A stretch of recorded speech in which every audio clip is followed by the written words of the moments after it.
Can She-Hulk finally solve the murder that happened in Sakaar? Let's talk about it in this video.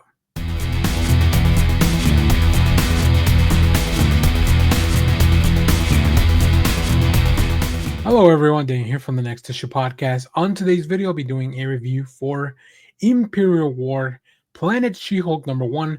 This is a new book from Marvel Comics, part of the one-shots from the Imperial War. Everything here is tied in to the big cosmic event that's currently going on in Marvel. This is it right here, and I'm very excited. When I got to the shop, this was one of the first books that I wanted to read. So this is written by Stephanie Phillips and Jonathan Hickman, with art by Emilio Laiso, colors by Matt Miller, letters by Joe Caramagna. And in this book, I really love that it almost feels like an episode of Law and Order, but with She-Hulk as the main character. Left behind on New Sakaar to keep the peace, Jen Walters discovers that in this savage realm, what's needed isn't a litigator, it's a liquidator. Fortunately, She-Hulk is accomplished at being both. Yeah, this was a really fun adventure.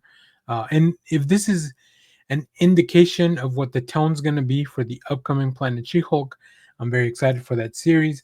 You guys already probably know that I like Stephanie Phillips' work a lot.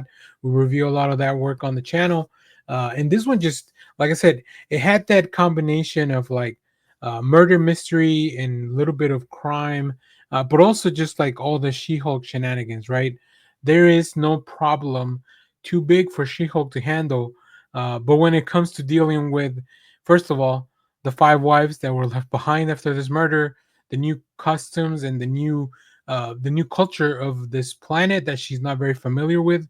Can she deal with it? Now, of course, as the cousin of the World Breaker, she's more than equipped to handle all this. But it's really cool. I love She-Hulk's new redesign. One of the things that I really enjoyed was I love when books give you like this one page comic book origin of a character. It's really well done. Just the way that it's presented, it distills a character. It reminds you of a lot of things. Obviously, the writers, they kind of know what's important for the story coming up, so it's really important. Like, it's fun to see what they choose to focus on when it comes to these origins. And of course, the art team just does such a good job bringing this to life. She-Hulk gets a very cool redesign, as I mentioned, based on the work that came out of the Imperial book.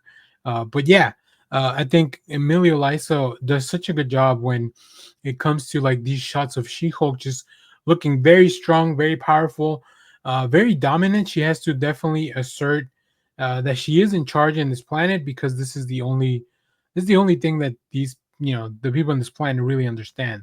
It is the way, it is their way. I love that she's still trying to figure out what happened with this murder. But the surprising thing is really, the book kind of lays it out for you, and I picked up on a few things, and I knew there was a reason that certain characters were being kind of shown and introduced in this book, but that's not really what it's about. It's really about She-Hulk being, she's out of place, she's out of her depth, but can she adapt? Can she survive? And can she keep the peace in this planet until whatever's next? Right? We don't know. If you're reading the Imperial series, we don't really know if the Hulk's ever going to get back to Sakaar or New Sakaar. So that's going to be also very interesting. But yeah, I love this book. Really cool. There's some great variants out there, but I love the design of the very simple, like really good looking design of this main cover. So as always, if you have read this book, let me know what you thought about it down in the comments.